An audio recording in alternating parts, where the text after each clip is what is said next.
வணக்கம் நண்பர்களே, என் பேர் ரமேஷ். இப்போ நம்ம பார்த்துட்டு இருக்கிறது ஓட்டு வீடுங்க. இது வந்து ஒரு 3 ரூமு. இது வந்து ஹால் மாதிரி இருக்குது. ஓட்டு வீடு தான் இது. சும்மா ஒரு பெட்ரூம், ஒரு ஹால், ஒரு கிச்சன் மாதிரி. ஃப்ளோரிங் பார்த்திங்கன்னா தரை தான். சின்ன ஃபேமிலியாக இருந்துக்கலாம், மிடில் கிளாஸ் ஃபேமிலி தேவைப்பட்டாலும் இருந்துக்கலாம். கீழ் வீடுங்க இது. தெற்கு வாசல்.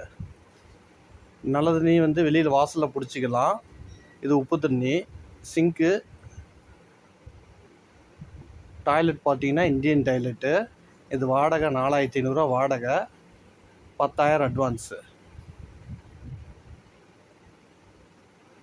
4500 ரெண்ட்டு, 10,000 அட்வான்ஸு. இது லொக்கேஷன் பார்த்தீங்கன்னா நம்ம சேலம் டிமார்ட்டுக்கு அப்படியே பேக் சைடு வந்துடுங்க. DMart near. நன்றி.